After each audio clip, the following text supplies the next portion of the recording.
Olha, essa live tem uma coisa que eu preciso falar, que eu preciso expor visceralmente, eu preciso trazer para vocês, porque ninguém fala disso.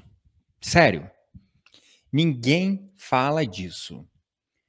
E eu queria saber por que, dá vontade até de soltar um palavrão, mas por que cargas d'água não se fala sobre isso?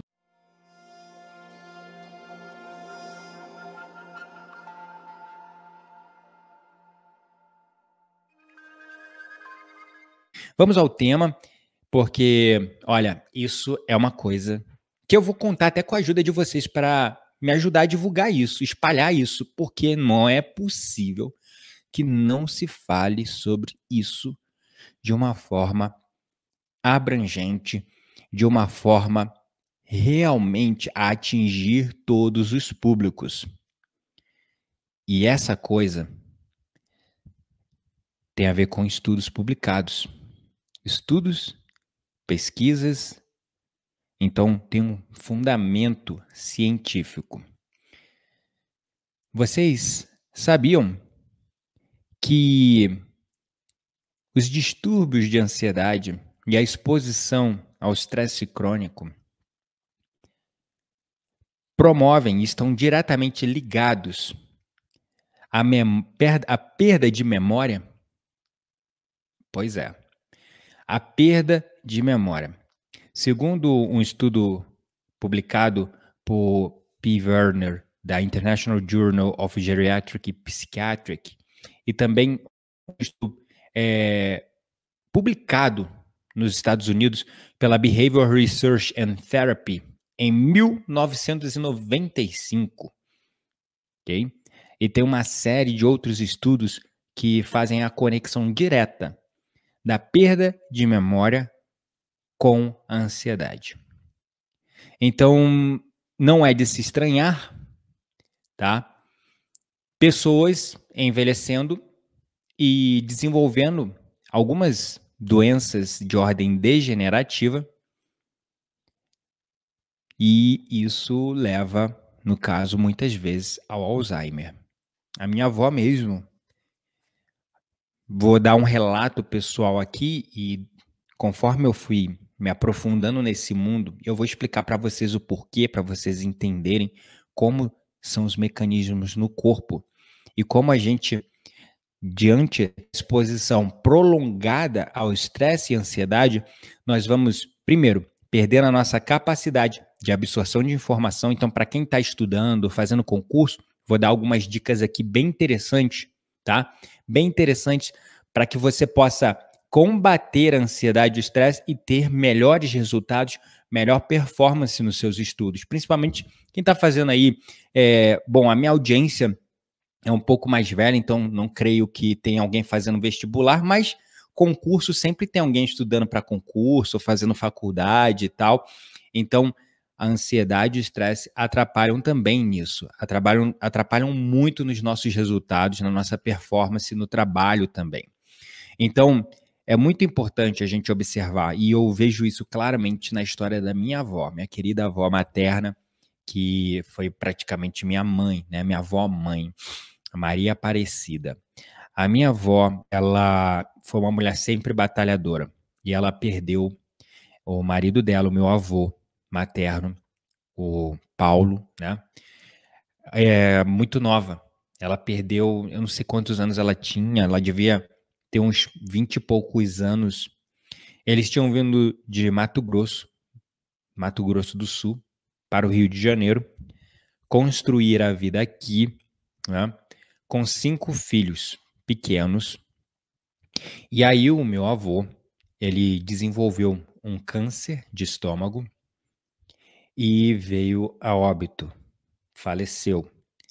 E a minha avó, lá com seus 20 e poucos anos de idade, sozinha no Rio de Janeiro, com 5 filhos para criar, dentre eles a minha mãe, ela batalhou a vida toda. Ela teve que se virar para sustentar os filhos. Ela teve que dar o jeito dela para sustentar os filhos. Eu me lembro, eh, que minha avó contava histórias que às vezes faltava comida em casa, e aí ela tem um matinho que dá, assim, entre o paralelepípedo e o asfalto, que dá para você cozinhar, né, e fazer tipo uma sopa com ele. Ela saía na rua catando esses matinhos para ter algo para fazer para os filhos, e aí botava angu, misturava com outras coisas para fazer um caldo, né, para dar algo para os filhos comer. E aí a minha avó, ela era costureira de ofício e começou a trabalhar para fora. E ela começou a ter uma rotina que ela acordava todo dia 4 horas da manhã para ir para o trabalho, 3h30, 4 horas da manhã, porque a gente morava na Baixada Fluminense do Rio de Janeiro e minha avó trabalhava no centro do Rio de Janeiro. Então é muito chão, dá uns 60 quilômetros aproximadamente, eu não sei assim exatamente, mas dá algo em torno de 60 quilômetros numa via de alta intensidade de carros, que é na hora do rush. Então ela teve essa rotina estressante, angustiante de trabalho, de sobrevivência por muito tempo. Fora isso, todas as questões de ordem emocional, todas as questões de dificuldade financeira, todas as questões de conflitos entre filhos, entre irmãos, né? Que infelizmente, né? eh, os meus tios, mãe, né, os irmãos da minha mãe, sempre tiveram muitos conflitos, então foi sempre uma vida muito conflituosa. Então minha avó gerenciando tudo isso sozinha, sabe. Perdeu também depois uma filha para uma doença, né, uma doença, a minha tia Velise, saudosa tia Velise, faleceu também por uma doença no sangue que não tinha cura, né. Então, é assim, várias questões de ordem emocional, e aí fora toda uma questão de crença religiosa muito forte, de que a gente veio aqui para sofrer, de que a gente veio aqui para a Terra para ser provado, porque Deus prova o filho que ama, aquele que não é provado é porque Deus não ama. Todas essas crenças de duro, de sacrifício, de realmente que a vida é como se fosse um moedor de carne. Eu me lembro disso porque eu convivi dentro dessa denominação religiosa por muito tempo. E, meu Deus do céu, eu ia bem para a igreja e saía pior, porque todo dia era apocalipse. Todo dia a exortação lá na palavra ou a leitura da Bíblia era apocalipse. O mundo está acabando, precisamos nos santificar, o mundo está acabando. E todo dia eu, pequeno, ali dos meus, sei lá, desde a época que eu consigo me lembrar, dos 3 anos de idade até os 17 anos, todo dia indo para a igreja, ouvindo falar que o mundo ia acabar, o mundo nunca acabava, e eu não tinha força para estudar, não tinha força para nada, porque eu pensava, para que eu vou estudar se o mundo vai acabar? Enfim, então toda essa questão de crença religiosa, com a questão de dificuldades emocionais, resumo da história, minha gente, o que que acontece? A minha querida avó tá igual criança hoje. É, como se fosse uma criancinha, não lembra de nada, desenvolveu Alzheimer. Desculpa o barulho que estão fazendo aqui, o reparo no meu interfone aqui da casa, mas enfim. Então a minha avó, ela, eu me lembro assim, quando eu ainda morava com ela, eu tinha acho que 21 anos. A minha avó já tomava remédio para não perder a memória. Ela já tomava remédios e mais remédios para não perder a memória. Olha, e minha avó gastava todo mês. Pobre, pobre, mal tendo condições de fazer compras. Ela gastava todo mês 400, 500 reais de remédio. Todo mês. 400 a 500 reais de remédio. E ela só não gastava mais porque existem alguns planos, né, alguns benefícios sociais, algumas coisas de posto de saúde, assim, que você, na periferia, você consegue alguns remédios gratuitamente, né? Então, eu me lembro que desde lá dos meus 21 anos de idade, isso há 14 anos atrás, a minha avó já tomava remédio. A minha avó tinha, na época, uns 60 anos. Minha avó já tomava remédio para não perder a memória. E aí hoje, minha avó desenvolveu Alzheimer. E aí quando eu vejo esses estudos, eu falo assim, nossa, né? Tá aí a conexão. Já está comprovado pela ciência que exposição crônica prolongada ao estresse, ansiedade e depressão pode levar à perda de memória e, consequentemente, o desenvolvimento de degenerações no nosso tecido cerebral, no nosso córtex, afetando áreas responsáveis do nosso cérebro por absorção de informação e armazenamento de informações e de memórias, degenerando essas regiões a ponto de levar até, em alguns casos, ao desenvolvimento do mal de Parkinson, que não tem a ver somente com memória, mas é uma questão motora, né? Que você perde o controle motor, porque o estresse, a ansiedade, a depressão afeta áreas no nosso cérebro responsáveis por nossas capacidades motoras e também por nossas capacidades de absorção de informação, ou seja, nossas capacidades cognitivas de absorção, retenção de informação. Então, retenção de informação é igual a memória, né? Você retém informação, isso é a sua memória. Então, já está aí, comprovado pela ciência. E, infelizmente, se você começa a olhar alguns dados, como eu disse na live de segunda-feira, 8 entre cada 10 brasileiros sofre de ansiedade. Depressão, 70% dos brasileiros sofrem de depressão. Se a pessoa não tem ansiedade, ela tem depressão. Se ela não tem ansiedade e depressão, ela tem estresse. Olha isso. Assustador, né? Assustador. No mínimo assustador. E no mínimo intrigante, né? Porque é um estilo de vida que nos empurra um goela abaixo.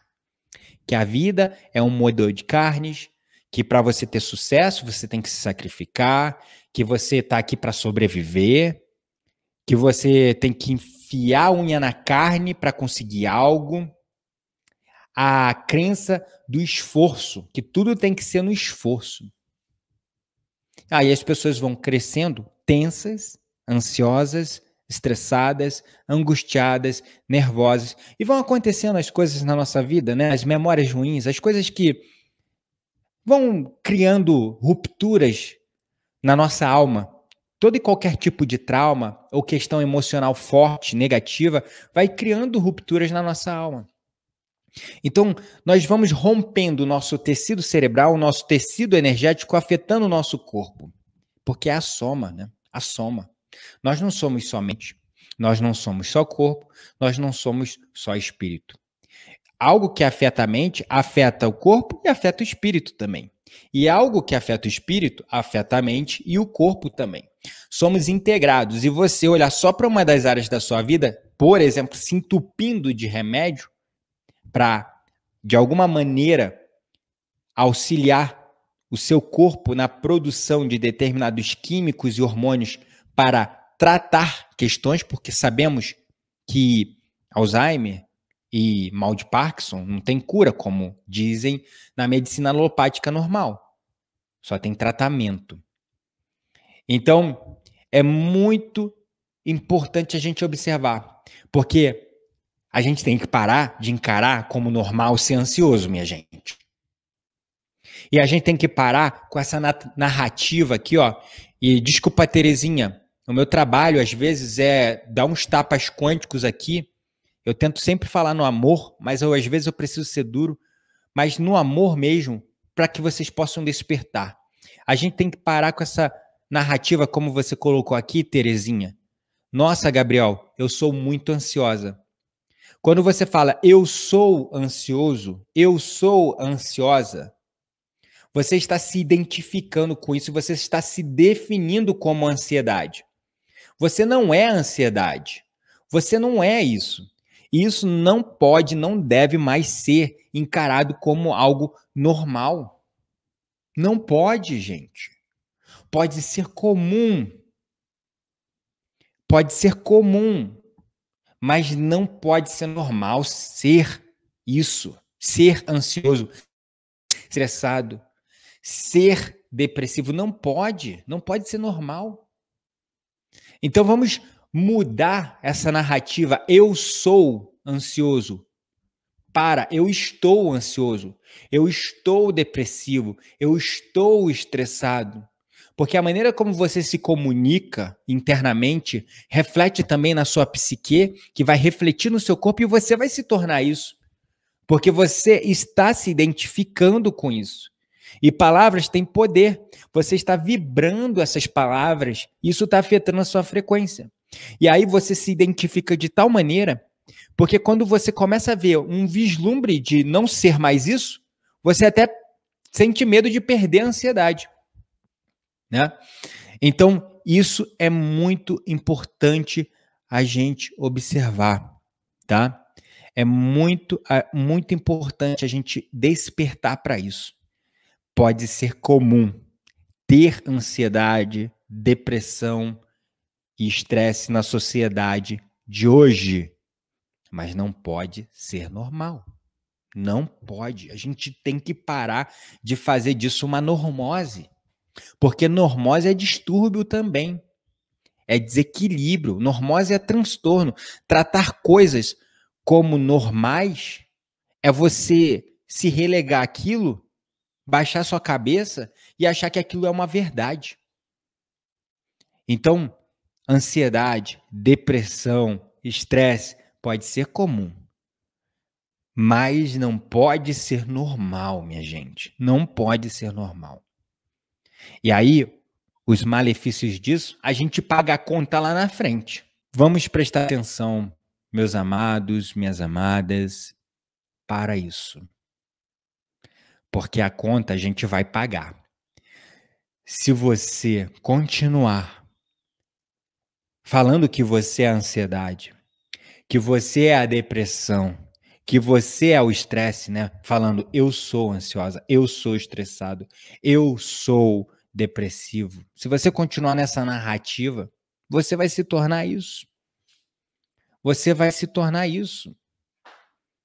E, gente, a medicina, ela é muito importante, tá? Eu não tô aqui para diminuir a medicina, eu não tô aqui para diminuir a medicina alopática de forma alguma, mas a gente precisa ter uma abordagem mais integrada do ser, não considerando somente o corpo. Muitas vezes, eu dependi de remédio para curar coisas em mim. Na verdade, deixa eu ver. Poxa. Os antibióticos, por exemplo, os anti-inflamatórios. Quantas pessoas morriam? E as vacinas? Quantas pessoas morriam antes de doenças que hoje não matam mais? Graças ao advento dos antibióticos, graças às vacinas, graças ao avanço na medicina cirúrgica, né? Porém, isso foi fomentando toda uma indústria que hoje ela é pautada em vender remédios que só afetam o sintoma e não vai lá na causa raiz para curar. E olha que a Renata falou aqui, isso é muito importante, né? Medicinas milenares acabaram sendo abafadas, não é de hoje. Então precisa cuidado mesmo, Gabriel, infelizmente. Sim, preciso, não tem jeito. Existe uma censura na mídia, minha gente. Existe. Se você acha que não tem censura nas redes sociais, você está completamente enganado. Então, toda a sociedade ela é construída para te fazer doente, e assim doente você precisa consumir. E assim você vai movimentando toda uma engrenagem. Então, assim, a gente precisa, de verdade, começar a questionar, tá? A palavra é essa, questionar. Parar de ficar engolindo tudo como verdade absoluta. Primeiro, a gente precisa sentir no coração e questionar. A pergunta que devemos fazer sempre é: quem está ganhando com isso? É isso. A palavra é essa. Quem está ganhando com isso? Antes da gente, sei lá, tomar qualquer atitude, fazer qualquer coisa, pensar quem está ganhando com isso? Quem tem interesse nessa doença? Quem tem interesse em vender isso para mim? Quem que está lucrando com isso? Vamos começar a questionar, a palavra é essa. Nós estamos passando por uma fase que é uma fase de expansão da consciência. E muitos seres de luz, como vocês, estão despertando cada vez mais. Porém, ainda existem muitos interesses e muitos que ainda têm a vontade e o desejo de nos manter na escuridão. Só que informação gera consciência. A consciência que se expande nos permite despertar o nosso verdadeiro poder de escolha, o nosso livre-arbítrio. Então, repara aqui não que toda hora eu estou segurando aqui o celular para ajeitar aqui, porque está escorregando aqui, que soltou a borrachinha, vou ter que colar. Então, é muito importante a gente começar a perceber que, ao passo que está havendo um grande movimento, tá? Ao passo que está havendo um grande movimento para nos fazer impulsionar a sociedade, a expansão da consciência, elevar a nossa vibração, está havendo um movimento de seres da luz, nós estamos tendo todo um apoio da egrégora espiritual, a espiritualidade está nos apoiando, ela está aqui nos ajudando, ela está aqui de mãos dadas com a gente, seres de luz têm despertado, pessoas têm despertado, as pessoas estão conseguindo manifestar verdadeiros milagres nas suas vidas, como eu compartilhei agora há pouco num stories de uma pessoa que me mandou mensagem no privado. Então, assim, tá acontecendo o movimento, mas aí, quando começa o movimento a subir, vem uma força contrária.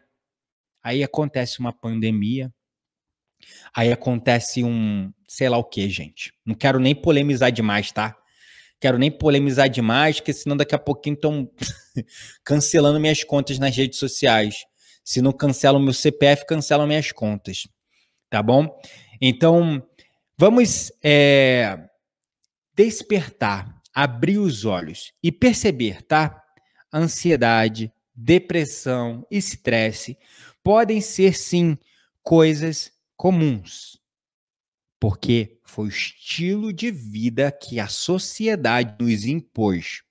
Você precisa trabalhar muito, você precisa se esforçar, você precisa se sacrificar para ter sucesso, você precisa ter sangue nos olhos, você precisa ser competitivo, você precisa ser faca na caveira, você tem que, sei lá, né?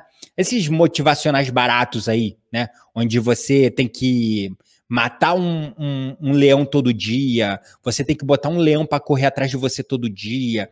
Todo esse papo que gera uma crença na egrégora, que gera uma crença no consciente coletivo de que isso aqui, essa vida aqui é para ser sofrida, tudo isso vai nos impulsionando para o estresse, para a ansiedade, para a depressão. Porque a gente está muito assim, ó, aqui dentro da cabeça e é tudo muito rápido, é tudo muito para ontem, é tudo na correria, é tudo no desespero, é tudo na ansiedade. Se você não consegue algo, você fica triste porque você estava com a expectativa naquilo. Você esquece de viver conectado com o momento presente, de estar aqui com você mesmo, né?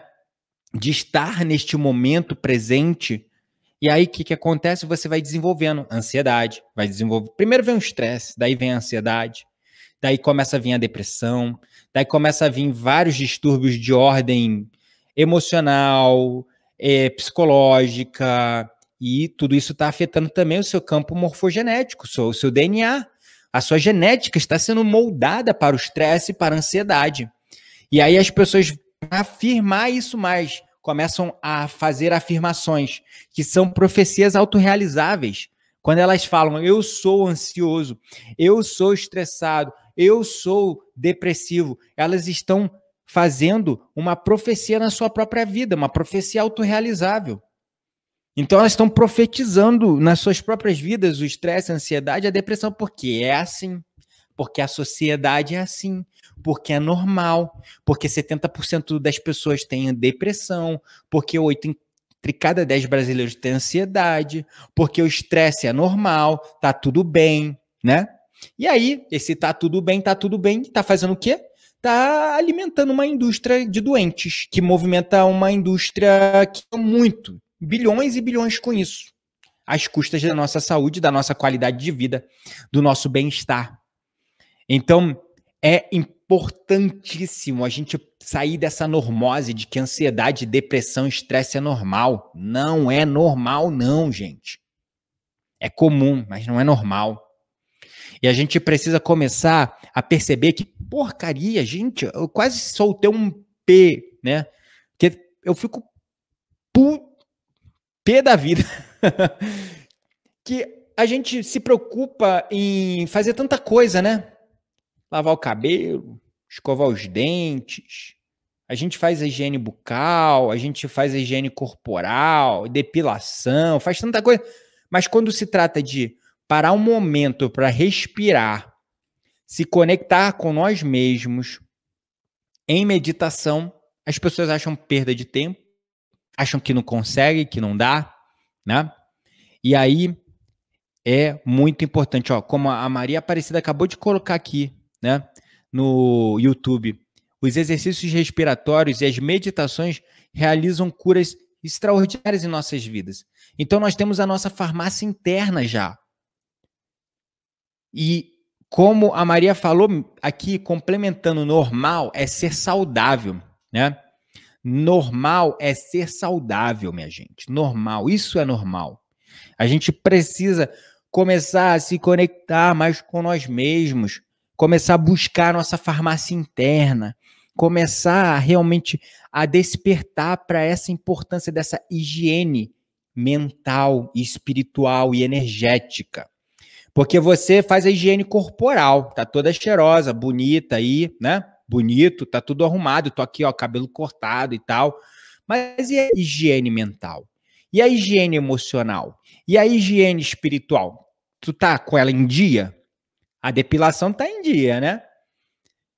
A, a unha tá em dia, a manicure tá em dia, a sobrancelha tá em dia, a barba tá em dia. E a saúde mental?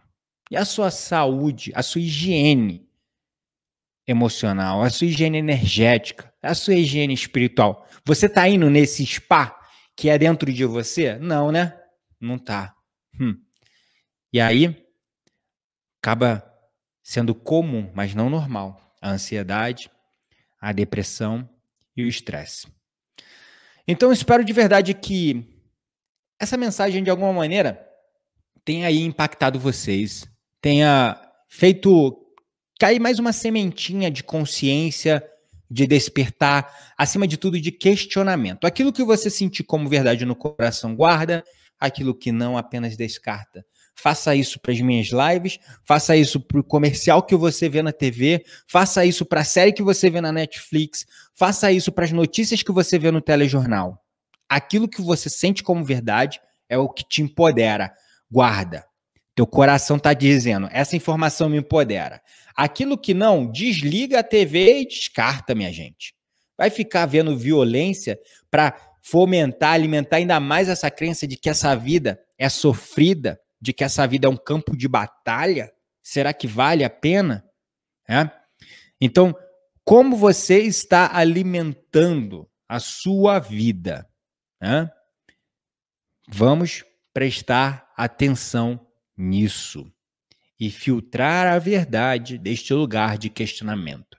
Não estou aqui para oferecer verdades absolutas, porque verdades absolutas não existem. Não existem. Um dia que as pessoas despertarem para o fato de que a verdade é um consenso e existem meias verdades, a sua verdade, mas a minha verdade, mas não existe uma verdade absoluta, aí vai também reduzir vários outros problemas de ordem social, como preconceito, né? Como preconceito, como a violência, como cancelamento social, como julgamento. Mas enfim, isso aí é assunto para outra live.